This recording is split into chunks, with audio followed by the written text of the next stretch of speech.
தினம் 2025. பசுங்குளிர் பரவி மேலிடையில் சூடி பவனி வரும் நிருமதி நாணம் கொள்ளும் இந்த சுபவேளையிலே ஆயக்கலை செல்வங்கள் வளர்ந்தோக்கும் கலை கோயிலான எமது நிர்வாகம் சர்வதேச தாய்மொழி தினத்தில் சங்கமித்தே இருக்கின்றது.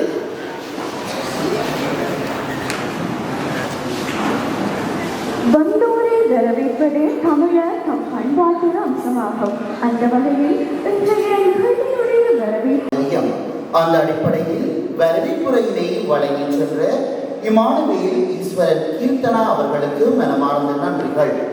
அடுத்ததாக இந்த அரங்கை அலங்கரித்திருக்கின்ற நிகழ்வு மெல்லிடை வண்டினங்கள் ரீங்காரை சுவையெடுப்ப மருதத்து கிளைகள் முல்லைப்பண் சேர்க்க இளந்தென்றல் மோகனத்து சுவை கூட்ட எமது நிறுவக இசைத்துறை போதனாசிரியர் செல்வி பிருந்தா ராகவன் அவர்களது நெறியாழ்கையில் தமிழ் நேயம் புனைய வருகின்றனர் 4ஆம் வருட இசைத்துறை மாணவர்கள்.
தமிழ் மகனே வா வா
பயிற்சி சென்ற மாணவர்களுக்கு நன்றிகளை தெரிவித்துக் கொண்டு யாழ்ப்பாணம் நகரசிக்க மருந்தத்தில் திருவைப்பட்டே ஒன்று சேர்ந்து வருகின்றனர். தேனிலும் இனிய கீதமான துணிகளின் வெளிச்சத்தினை இசைக்க வருகின்றனர். அவர்கள் நிர்வாக 3ஆம் வருட இசைத்துறை மாணவர்கள் இதனை நெறியாற்றை செய்துள்ளார். நமது நிர்வாக இசைத்துறை போதனாசிரியர் செல்வி பிருந்தா ராகவன் அவர்கள்.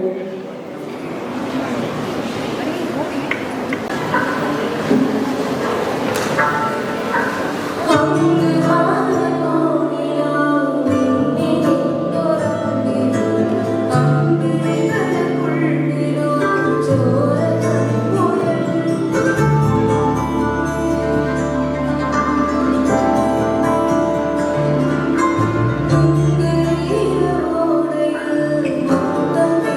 you.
இனிய கீதமான விடியலின் வெளிச்சத்தினை வழங்கிச் சென்ற 3ஆம் வருட இசைத்துறை மாணவிகளுக்கும் இந்நிகழ்வை ஒழுங்கமைப்பு செய்திருந்த எமது இசைத்துறை போதனாசிரியர் செல்வி விருந்தா ராகவன் அம்மையார் அவர்களுக்கும் மனமார்ந்த நன்றியை தெரிவித்துக் கொள்கின்றோம். அடுத்ததாக இந்த அரங்கை அலங்கரிக்க இருக்கின்ற நிகழ்வு மொழி அறிதல் ஒரு மனிதனின் அடிப்படை தேவை. ஒவ்வொரு தனி மனிதனும் பல மொழிகளை கற்கவும் அறியவும் தகுதியுடையவனாகின்றான். மொழி பண்பாடுகள் கடந்தும் ஒரு சமுதாயத்தின் வரலாறுகளை கட்டமைக்க வல்லது. அது சக்தி பூர்வமானது. உயிரிலும் மேலாக தாய்மொழி தாயினும் சிறப்புற்றது. அவ்வளவு சிறப்பும் சக்தியும் மிக்க தாய்மொழியின் சக்தி பிரபாகங்களை பாரதியின் சிந்தனைக்கு அமைய புரட்சி பெண்ணாய் சர்வதேச மொழியாம் ஆங்கில மொழியில் the power of the mother tongue என்னும் தலைப்பில் உரையாற்ற வருகின்றார் எமது நிர்வாகத்தின் 2ஆம் வருட இசைத்துறை மாணவி விலாஷி கேதிஷ் Kumar.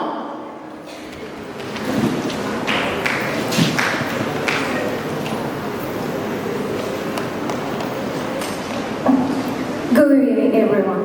The power of the mother tongue. Today, I want to talk about something very important to all of us, our mother tongue. Our mother tongue is the first language we learn, the language we speak with our family, and the language that carries the stories and tradition of our culture. From the moment we are born, we start learning to speak through the words we hear from our parents and loved ones. These words help us express our feelings, ask questions, and understand the world around us. The mother tongue is not just a tool for communication, it is the foundation of our identity. It shapes who we are and connects us to our past. When we speak our mother tongue, we feel comfortable and confident. It's the language that feels natural to us. It brings us closer to our families and friends and helps us understand our culture, history, and traditions. Imagine trying to explain something important in a language that is not your own.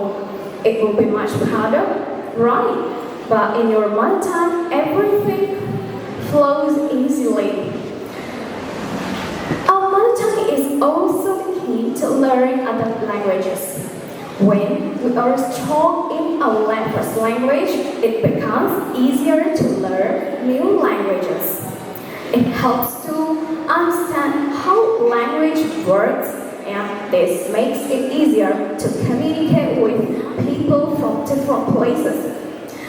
In today's world, many people speak more than one language. This is called multilingualism. It is a beautiful way to connect with people from different countries and cultures.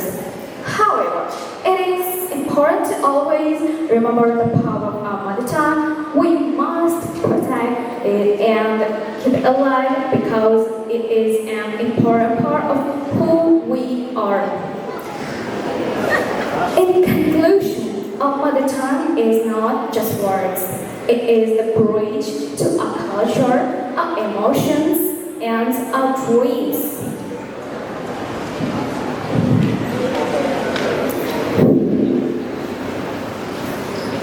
Let's respect our language, use it with pride, and pass it on to the next generation. After all, the power of our mother tongue is the power of our own identity. Thank you all.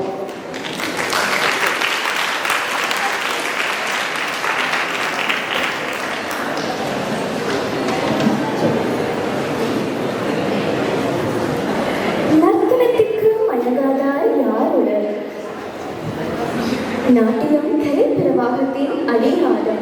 அந்த உயர் செழுமையை வெளிப்படுத்த இடம்பெற இருக்கின்ற அடுத்த நிகழ்வான நடன ஆச்சரிக்காக அன்போடு அழைப்பது எமது நிர்வாகத்தின் 2ஆம் வருட நடனத்துறை மாணவி மேஜார் முனிவர்.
மொழி சமுதாயத்தின் அடிப்படை அழகு. ஒவ்வொரு தனிமனிதனுக்கும் தனது மொழியினை சிறப்பிக்கின்ற உரிமையும் கடப்பாடும் உண்டு. அந்த வகையில் தாய் மொழியின் சிறப்பினை உரையாற்ற வருகிறார் நமது நிறுவனத்தின் 2ஆம் வருட நடன நாடகத்துறை மாணவன் மைக்கேல் டீசன் அவர்களை அன்போடு அழைக்கின்றோம்.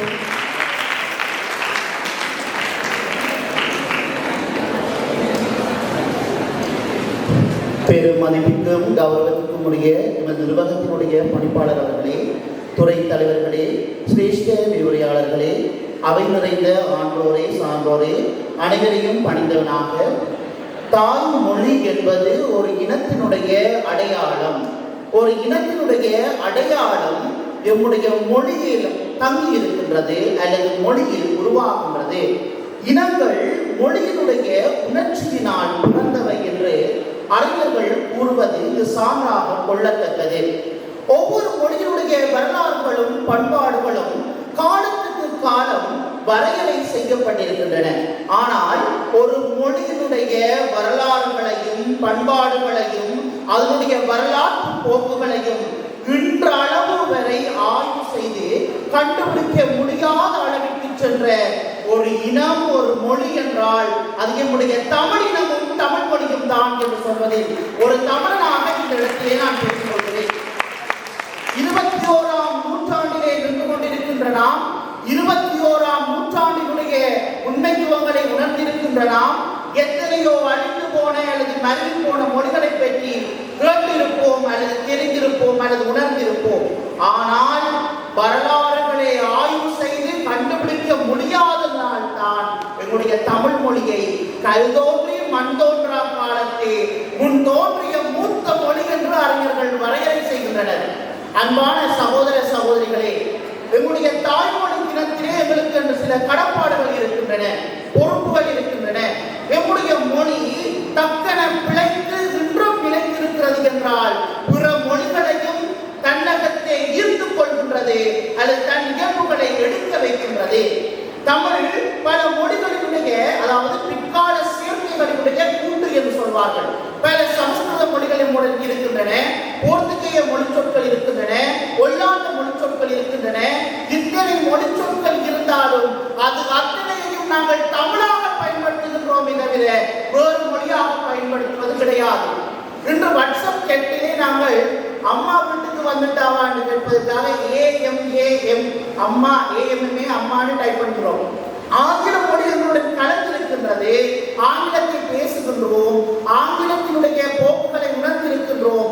ஆனால் நாங்கள் தமிழர்கள் என்ற அடையாளத்தை என்றும் விட்டுக் கொடுப்பதும் இல்லை, விட்டுக் கொடுப்பதற்கு முயற்சி செய்வதும் இல்லை. தாய்மொழி தினத்தினுடைய அடிப்படை எம்முடைய மொழியை, எமது கலாச்சாரத்தை, எமது பண்பாட்டை மீண்டும் நினைவுபடுத்துவது அல்லது அடையாளப்படுத்துவது. இத்தனை நூற்றாண்டுகள் கடந்தும் ஒரு மொழி நிலைத்திருக்கிறது என்றால் அல்லது இயல்புகள் மாறாமல் தனித்திருக்கிறது என்றால் அந்த மொழியினுடைய சிறப்பு எண்ணற்றவை அல்லது சொல்ல முடியாதவை. அழகாக அறிஞர்கள் கூறுகின்ற ஒரு வரையறையை சொல்ல முற்படுகின்றேன். 1ஆம் நூற்றாண்டிலே எங்களுக்கு தொல்காப்பியம், 2ஆம் நூற்றாண்டிலே சங்க இலக்கியம், 3ஆம் நூற்றாண்டிலே சிலப்பதிகாரம், 4ஆம் நூற்றாண்டிலே ஆசாரத்தோடை, 5ஆம் நூற்றாண்டிலே பெருங்கதை, 6ஆம் நூற்றாண்டிலே கல்லாடை, 7ஆம் 8ஆம் நூற்றாண்டுகளிலே தேவார பாடல்கள், 9ஆம் நூற்றாண்டிலே ஆழ்வார் பாசுரங்கள், 10ஆம் நூற்றாண்டில் சீவக சிந்தாமணி, 11ஆம் நூற்றாண்டிலே பெரிய புராணம், 12ஆம் நூற்றாண்டிலே கந்த புராணம், 14ஆம் நூற்றாண்டிலே தலபுராணம், 15ஆம் நூற்றாண்டிலே வில்லி பாரதம், 16ஆம் நூற்றாண்டிலே திருவிளையாடல், 17ஆம் நூற்றாண்டிலே ஆங்கில புலவன் வாழி தந்த எங்களுடைய ஒப்பற்ற காவியம் என்று புகழப்படுகின்ற தேம்பாவணி, 18ஆம் நூற்றாண்டிலே தாய்மானவர் புராணம், 19ஆம் நூற்றாண்டிலே வள்ளலார் பாடல்கள், 20ஆம் நூற்றாண்டிலே சமூகத்தை மாற்றி தந்த மகாகவி பாரதியுடைய பாடல்கள், 21ஆம் நூற்றாண்டிலே இருக்கின்ற அத்தனை பேரும் தமிழ் இலக்கியத்தினுடைய முதுசங்கள் தான்.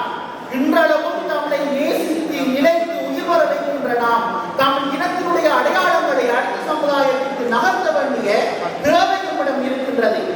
மேலாதிக்கம் மற்றும் புறமொழி கலப்பு அல்லது பிற சிந்தனையாக்குவதனால் எங்களுடைய மொழி தளர்வுற்றது அல்லது வீழ்ச்சியுற்றது என்பதை அறிந்த மகாகவி பாரதி சொல்லுகிறான், மெல்ல தமிழின் சாகும் மேற்கு மொழிகள் புல்விசை ஓங்கும் என்று அந்த பேரை உரைத்தான்.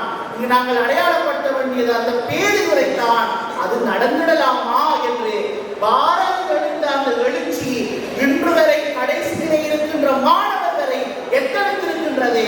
ஒவ்வொரு மாணவியரும் மாணவியும் இன்று வரை நம்முடைய தமிழினத்தினுடைய அடையாளங்களையும் தன்மைகளையும் அல்லது பண்பாட்டு விழுமியங்களையும் பேணுபவர்களாக இருக்க வேண்டும்.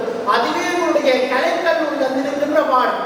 நம்முடைய நிறுவனத்தினுடைய பண்பாளர் அவர்கள் அடிக்கடி உரைக்கின்ற வார்த்தை, நம்முடைய பாரம்பரியம் மிக்க இந்த கல்வி கூடம் உண்மையிலேயே கலைகள் பிரபாகிக்கின்ற சங்கமிக்கின்ற இந்த உன்னதமான இடத்திலே, இந்த உன்னதமான நிலையிலே, இந்த உன்னதங்கள் நிறைந்த இந்த சபையிலே எங்களுடைய பாரம்பரிய கலைகள் பேணப்படுவதும் காக்கப்படுவதும் தமிழினம் செய்த மிகப்பெரிய கொடை. குறிப்பாக இன்று வரை பணியாற்றி கொண்டிருக்கின்ற எங்களுடைய பணிப்பாளர் அவர்களுக்கு மனமார்ந்த நன்றியை கூட கடமைப்பட்டிருக்கின்றேன். இன்று வரை தமிழினத்தினுடைய அடையாளங்களை அல்லது தொன்மைகளை அல்லது வரலாற்று பார்வைகளை பல கோணங்களிலே பலர் விரித்திருக்கலாம் அல்லது கூறியிருக்கலாம். தாய்மொழி தினம் என்ற ஒரு தினத்தையே கொண்டு வந்திருக்கின்றார்கள் என்பதை நாங்கள் அனைவரும் ஒரு முறை யோசிக்க வேண்டும். அடையாளங்கள் மாறலாம், இருப்புகள் மாறலாம், உணர்வுகள் மாறலாம், வாழ்கின்ற வாழ்க்கை மாறலாம். ஓடுகின்ற இரத்தமும் பேசுகின்ற மொழியும் தாய்கின்ற உணர்வும் என்றும் மாறாது. அன்பு நிறைந்த சபையோடு தமிழ் எங்களுடைய மொழி மாத்திரமல்ல, எங்களுடைய இனத்தினுடைய அடையாளம் மாத்திரமல்ல, அது எங்களுடைய உணர்வு, அது எங்களுடைய உயிர் மூச்சு. அந்த மூச்சு என்று நிற்கிறதோ அன்றுதான் தமிழுக்கு அழிவை தவிர கடைசி தமிழன் உள்ளவரை தமிழ் நிலைத்தும் வாழும் என்று முடிவுடைவதை நன்றி.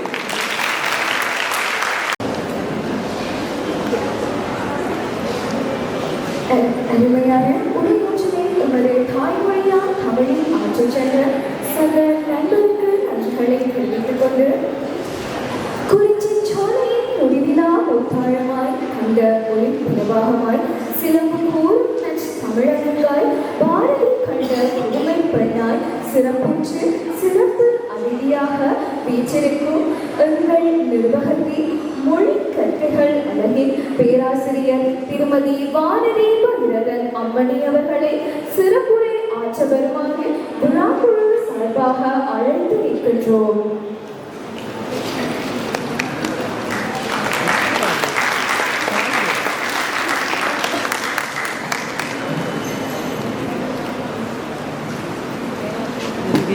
சார் இது எனக்கு ஜூஸில் ஏதாவது கலந்து கொடுக்கணும்.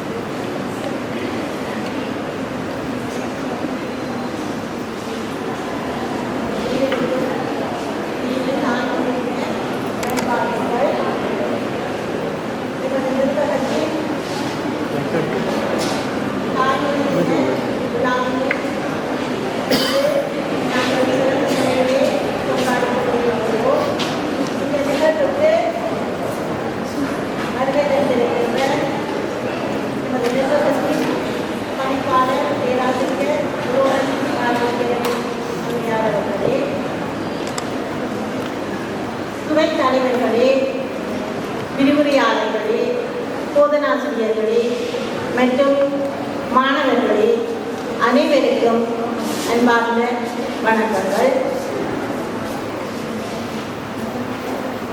தாய்மொழி தினம் என்பது ஏன் எதற்காக கொண்டாடப்படுகின்றது என்று நாங்கள் நோக்குகின்ற பொழுது முதலில் தாய்மொழி என்றால் என்ன என்பதை புரிந்து கொள்ள வேண்டியது அவசியமாகும்.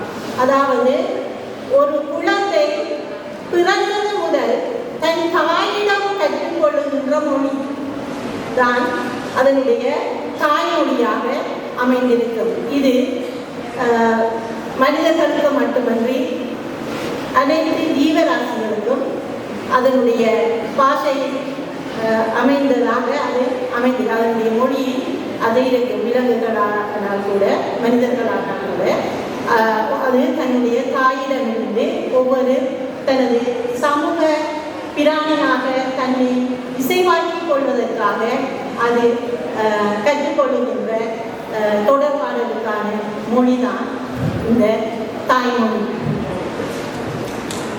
இந்த தாய்மொழி என்பது ஒவ்வொரு மனிதனுக்கும் அவனுடைய பண்பாடு, கலாச்சாரம் முதலானவற்றை அடையாளப்படுத்துகின்ற ஒரு மொழியாகும்.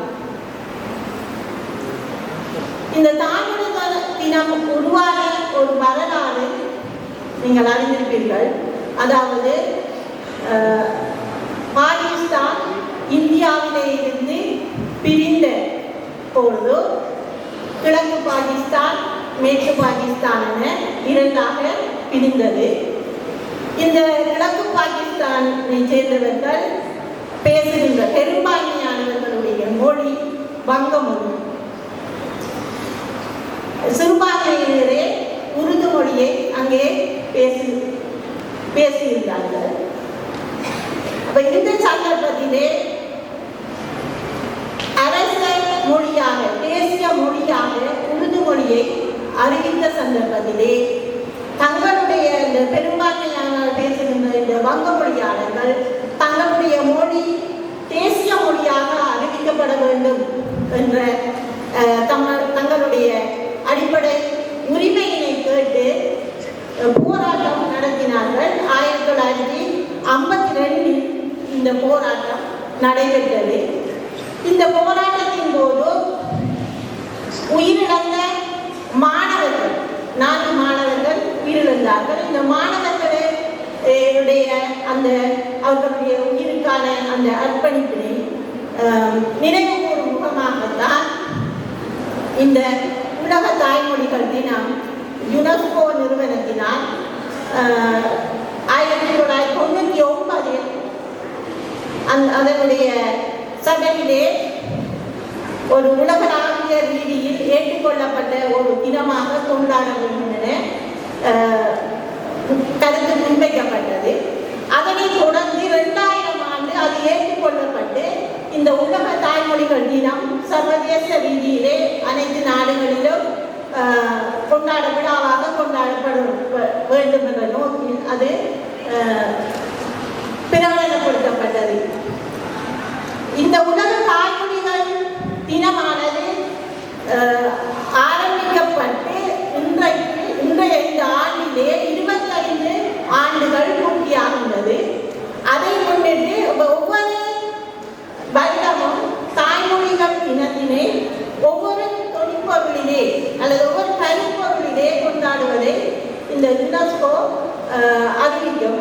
அப்ப அந்த வகையிலே இந்த வருடம் அந்த தொழிற்பொருள் என்றது அறிவிக்கவில்லை, பொன்விழா, அதாவது வெள்ளி விழா ஆண்டாக 25வது ஆண்டு வெள்ளி விழா ஆண்டாக இந்த தாய்மொழி தினத்தை கொண்டாடும் என்ற பிரகடனம் முன்வைக்கப்பட்டிருக்கிறது.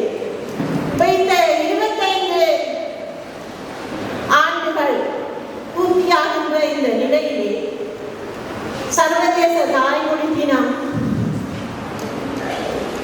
ஆரம்ப காலத்திலிருந்து மிக குறுகிய நாடுகள் தான் இது ஒரு பெரிய விழாவாக கொண்டாடப்பட்டு வந்தது. அந்த நாடுகளிலே அது விடுமுறைகளாகவும் அறிவிக்கப்பட்டு வந்தது. இன்றைய காலகட்டத்தில் இது உலகளாவிய ரீதியில் சர்வதேசமயப்படுத்தப்பட்ட ஒரு விழாவாகவும் நாங்கள் வாழ்த்துக்கள் கூறி எங்களை மகிழ்விக்கின்ற எங்கள் தாய்மொழியை கௌரவிக்கின்ற ஒரு நாளாகவும் இது தற்போது வரை இருந்து வருகின்றது. எமது நிர்வாகத்தை எடுத்துக்கொண்டால் 2017 இருந்து இந்த உலக தாய்மொழி தினத்தை நாங்கள் கொண்டாடி வருகின்றோம். முன்னர் மிகவும் பிரமாண்டமான முறையிலே பல்லின கலாச்சாரம் பண்பாடுகளை கொண்ட பல்வேறு இனக்குழு சமூகங்களையும் உள்ளடக்கிய ஒரு விழாவாக அந்த ஆதிவாசிகளில் இருந்து ஒவ்வொரு சமூகத்துக்குமான அவங்களோட கலாச்சாரம் பண்பாடுகளை வலியுறுத்துகின்ற அடையாளப்படுத்துகின்ற நிகழ்வுகளாக அதை நாங்கள் முன்னெடுத்து வந்திருந்தோம். அந்த வகையிலே இந்த ஆண்டிலே தற்போது விழாக்களாக பெரிய நிகழ்வுகளாக பெரிய பட்ஜெட்டில் விழாக்களை செய்கின்றது அரசினால் குறுகிய அளவிலே செய்வதற்கான விதிமுறைகள் வந்திருப்பதனால் நாங்கள் எந்தவித பட்ஜெட்டும் இல்லாமல் மிக குறைந்த செலவிலே இந்த விழாவினை செய்கின்றோம். அந்த வகையிலே எமது பணிப்பாளர்களுடைய அறிவுரைக்கு அமைய இந்த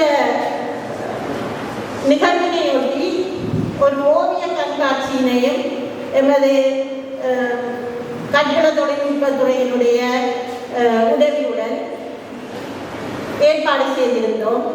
உலக தாய்மொழிகள் தினத்தினை முன்னிட்டு ஒரு ஓவிய கண்காட்சி ஒன்று. அதில் பல்வேறு சமூகத்தினருடைய பண்பாடு கலாச்சாரங்களை பிரதிநிதித்துவப்படுத்துகின்ற வகையில் அந்த மொழி பேசுகின்ற மக்களுடைய பண்பாடு இங்கே ஓவியங்களாக முன்வைக்கப்பட்டிருந்தன.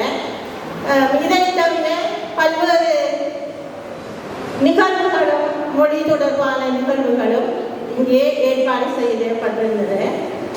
சிறப்பு விருந்தினராக கலந்து கொண்டிருந்தால் அந்த நிகழ்வுகளை நாங்கள் எவ்வாறு அமைந்திருந்தது என்று குறிப்பிட்டே ஆக வேண்டும்.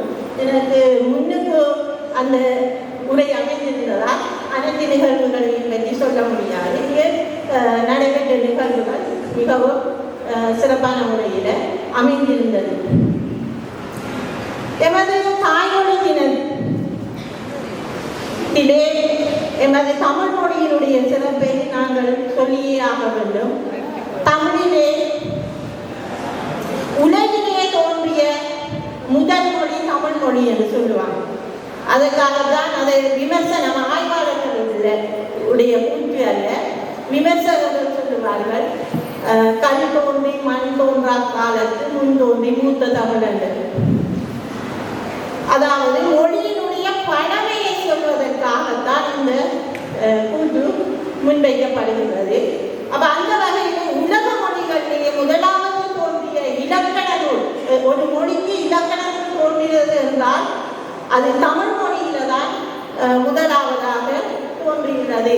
அது தொல்காப்பியத்தை தான் அதற்கு நாங்கள் ஆதாரமாக காட்டுகின்றோம். தொல்காப்பியத்துக்கு முன்னரே இங்கே ஒரு மாணவர் தன்னுடைய பேச்சிலே சொல்லியிருந்தால் 5ஆம் நூற்றாண்டு முதலாம் நூற்றாண்டிலே தொல்காப்பியம் வந்தது. தொல்காப்பியத்துக்குரிய அது எழுந்த காலம் 5ஆம் நூற்றாண்டு. சங்கமரிய காலத்தில் தோன்றிய இலக்கியம் இலக்கண நூல். ஆனால் 1 தொடக்கம் 3 வரையான காலகட்டத்திலே, அதாவது சங்க காலத்திலே முதுநாரை அகத்திய முதலான இலக்கண நூல்கள் தமிழிலே தோன்றி இருக்கிறது என்று சொல்லுவார்கள். ஆனால் அது எமக்கு கிடைக்கவில்லை. எமக்கு முதல் கிடைத்த ஒரு இலக்கண நூல் தொல்காப்பியம் தான். அது தமிழுக்கு மட்டுமல்ல, உலகத்திலேயும் தோன்றிய முதலாவது ஒரு மொழியில் தோன்றிய இலக்கண நூல் என்று சொல்லுவார்கள். இந்த ஒரு மொழியினுடைய வளர்ச்சி தான் அந்த சமூகத்தினுடைய பண்பாட்டை, அதனுடைய வளர்ச்சியை, அதனுடைய கலாச்சாரத்தை அடையாளப்படுத்துவதும் பெறுவதும் ஆன ஒரு கருவியாக அமைகின்றது. உதாரணமாக எடுத்துக்கொண்டால் பண்டைய நாகரிகத்தை மாயன் நாகரிகம் என்று கேள்விப்பட்டிருப்பீர்கள். அந்த மாயன் நாகரிகம் தமிழ் நாகரிகத்துக்கு முற்பட்ட ஒரு நாகரிகம் என்று சொல்லுவார்கள். ஆனால் அந்த நாகரிகத்திலே அதனுடைய அந்த நாகரிகத்திற்குரிய மொழி எந்த மொழி என்று இப்ப அது வழக்கிலே இல்லை. அந்த மொழி உலகிலே 7000 மொழி, உலகிலேயே இருக்கின்ற மொழிகளிலே 7000 மொழி இருப்பதாக கூறுவார்கள். ஏனைய மொழிகள் தான் மொழிகள் உள்ளன. 1000 பேர் பேசுகின்ற மொழி என்று சொல்லி 1500 மொழி காணப்படுகின்றது. அப்போ அந்த வகையிலே அடிவடைந்து போகின்ற மொழியாக, தன்னுடைய அடையாளத்தை இழக்கின்ற மொழியாக பல மொழிகள் காணப்படுகின்றன. ஆனால் எங்களுடைய தமிழ் மொழி, அதாவது சிவத்தம்பி அவர்கள் சொல்லுவார்கள், தமிழினுடைய சிறப்பு அதன் தொன்மையில் இல்லை, தொடர்ச்சியில் தான் இருக்கின்றது. அது தொடர்ந்து வருகின்ற, தன்னை வளப்படுத்திக் கொண்டு வருகின்ற ஒரு மொழி தமிழ் மொழி என்றால் அது மிகையாகாது. அதாவது விஞ்ஞான தொழில்நுட்ப கண்டுபிடிப்புகளுக்கு ஏற்ப மொழி, ஒரு மொழியிலே பொருட்கள், சொற்கள் வருகின்ற சந்தர்ப்பத்திலே அந்த சொற்களை எங்களுடைய தமிழ் மொழியினுடைய சிறப்பு கெடாத வகையில எப்படி அதை நாங்கள் உள்வாங்கிக் கொள்ள வேண்டும் என்பதற்கு இலக்கணக்காரர்கள் அதிலே ஒரு இலக்கணம் சொல்லியிருக்கிறார்கள். உதாரணமாக ராமன் என்ற சொல்லை எடுத்தோம் என்றால், ரா வந்து மொழிக்கு இலக்கணத்தின்படி மொழிக்கு முதலே வராத ஒரு எழுத்து. ஆனால் அதை நாங்கள் உள்வாங்குகின்ற அந்த சொல்ல வடமொழியின் காரணமாக அதை நாங்கள் உள்வாங்குகின்றோம் என்றால் அதை தமிழ் மயப்படுத்தி எழுதுவதற்கான விதிகளை இலக்கணக்காரர்கள் வைத்திருக்கின்றார்கள். அதை நாங்கள் ஈராமோடு எழுதுகின்றோம். அப்ப இத்தகைய விதிமுறைகளை இலக்கணக்காரர்கள் வைத்திருப்பதனால்தான் எங்களுடைய தமிழ் மொழி அதன் சிறப்பை இழக்காமல் இன்றும் பேணப்படுகின்ற ஒரு மொழியாக இருக்கின்றது. அந்த தமிழ் மொழியை பேசுகின்ற ஒருவராக, அந்த தமிழினுடைய அடையாளத்தை பிரதிபலிக்கின்ற ஒருவராக நான் இருக்கின்றேன் என்ற வகையில் மிகவும் பெருமைப்படுகின்றேன். அப்ப அந்த வகையிலே தமிழ் மிகவும் தமிழ் மொழியை தாய்மொழியாக கொள்வதென்பது எங்களது என்னுடைய அல்லது எங்களுடைய பாக்கியம் என்றே சொல்ல வேண்டும். தாய்மொழியிலே ஒருவன் கல்வி கற்கின்ற பொழுது அவனுடைய மொழி அறிவு அல்லது அவனுடைய அந்த அறிவு திறன் ஏனைய ஒரு மொழியிலே அவன் கற்பதை விட அவன் தாய்மொழியிலே சிந்திப்பதில் மிகவும் சிறப்பானவனாக, அறிவுடையவனாக ஒருவன் வளர்ச்சி பெறுகின்றான்.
முத்தமிழ் வித்தக சுவாமி விபுலானந்தவர்கள் நடத்தியவளாக சுவாமி விபுலானந்த அழகிய கற்க நிறுவனத்தினுடைய உலக தாய்மொழி தினம் 2025 இந்த தினத்தை மிக மிக சிறப்பாக தலைமை தாங்கி நடத்தி கொண்டிருக்கும்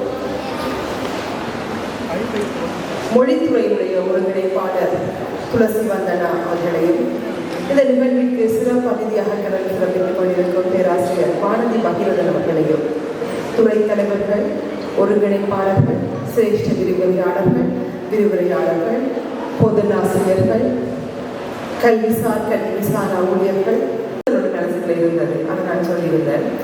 ஆனால் எல்லா ப்ரோக்ராம்ஸும் சூப்பராக இருந்தது. ஒரு குறுகிய ஒரு குறிப்பிட்ட காலத்துக்குள் அவ்வளவு பேரை இணைந்து தன்னுடைய நடிகர் ஃபர்ஸ்ட் ப்ரோக்ராமாக இருக்கும் ப்ளஸ் கனடாவுடைய இந்த மாதிரியான ஒரு பிள்ளைகளுடைய மாணவர்களுடைய வெளிப்படுத்துதலை மிக அற்புதமாக இந்த உலக தாய்மொழிகள் தினத்தை மிக மிக சிறப்பாக செய்த என்னுடைய ஒருங்கிணைப்பாளர் துளசி வந்தனாவுக்கும் அவர்கள் கூட இருந்து உழைத்துக் கொண்டிருக்கின்ற பணியாற்றி கொண்டிருக்கின்ற உங்கள் அனைவருக்கும் பாராட்டுகளை தெரிவித்துக் கொண்டு உலக தாய்மொழி தினத்தினுடைய பாராட்டுகளையும் வாழ்த்துக்களையும் தெரிவித்துக் கொண்டு விடைபெறுகின்றேன். நன்றி.